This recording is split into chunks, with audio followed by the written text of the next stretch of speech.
All right, guys and gals, it's been a while. Holidays and all that.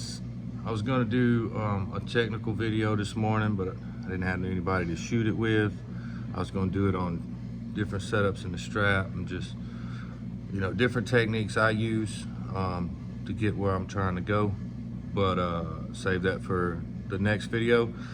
So I thought about it during my workout. Hot topic right now, it's on and off really, is the King's move and where it's legal and where it's not. So I'll be straight up with y'all. I really don't know where a lot of people's stance is because I don't watch a lot.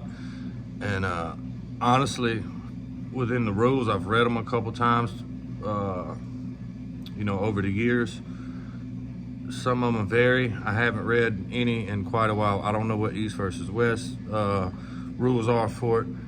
I just came on here to give you my opinion, just thinking with my brain, logical thinking. All right, so for me, as soon as you're in neutral to losing position, right, they like to talk about the humerus being downward, right, which is a good way to put it.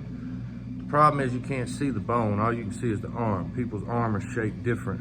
I might have bigger shoulders and a smaller bicep than you, and vice versa for you. It makes it appear a little bit different. When we're talking about something that's going to be an inch or two difference or half-inch difference, it kind of matters.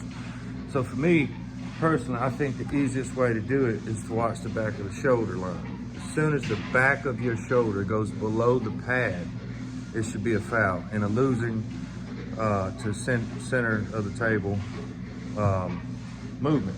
Obviously over here on the winning side, it's a little different. When you're on the losing side, right, let's just go to about the limit. The limit's gonna be parallel with the pad, right? About right there. I can still be pinned. Even though my arm doesn't wanna go there, it goes. But as soon as I lower this part of my shoulder below the pad, I start to gain height. See, I'm no longer in contact. So that's my problem with it. It's not necessarily that your arm is straight. Not only does your arm not want to straighten when you go below the pad with your shoulder, the back of your shoulder, not the top, the back. Because that's where your point of contact is, right? As soon, like right there, it's parallel. As soon as it goes below, see the space in my elbow? That's gaining height, you know what I mean? So screw the bone stuff, all of that. It's real simple, really, when you look at it. And that's the issue I have, is when you start to gain height to make your arm longer, because that's really what's happening. As far as the King's move, when it comes out here, that's when a lot of people have a problem with it. Like Mike's really good at getting you straight with the table this way, which makes you come way across the table, opens you up this way so you don't have any side pressure. You're not tight. So I don't have an issue with that, even though it's not real pretty. As long as you're keeping this above the pad, not the table, the pad, where your point of contact is, that's fine. That's basically what that is. But as soon as you start doing this, you're adding height to your elbow. See the point of my elbow? So that's the issue I take with it. Because, I can't make my arm longer. I can't start with my elbow off the pad, or even during the match, have my elbow come off the pad in any other move. If I'm hooking, that's a foul, man.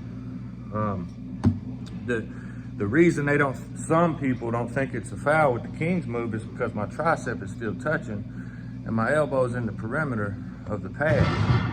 I don't think that matters if my arm goes from this tall to this tall, So that's just my 2 cents.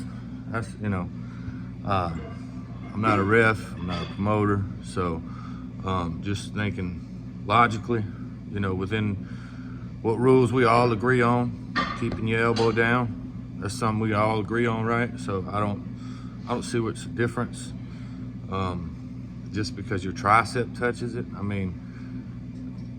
does it really make that big a difference? I think it does. Because when I'm right here, right at the limit, right, that's That's the most crucial part of the pin, and it's the hardest because the table's here taking you away. Whereas I'm right here in the center. As soon as I get here, now the table starts to create space between me. And this man is his strongest usually right here at the bottom too, so he's carrying me this way. So as soon as you give that man another advantage on the losing side, I mean, you know, I don't think it's fair.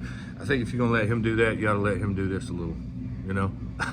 So, for me, back of the shoulder stays parallel or above the pin pad, and you don't have a problem. That's easy to see for the ref too. He don't have to like visualize your bone or whatever. You don't have to, you know, I guess look at your arm being straight, because if you're here, which is about the limit, see my shoulder, your arm, it'll go. Even though mine only wants to go to about that far, it'll, you know, but as soon as you get here, I can't even force my arm to go down, you know? So, anyway, that's my 2 cents. I'll get another video out for y'all this week on some different stuff in the straps. I've been getting a lot of questions about when you're gonna do a video in the strap. I got a couple out there on specific moves, but this one I'm just gonna kind of show y'all stuff I like to do. And just, you know, something different. Anyway, hope all you guys had a good Christmas and New Year's and all that other stuff. Stay strong. Let 2025 be your year. You know, love the Lord, love arm wrestling. Let's go. Roll Tide.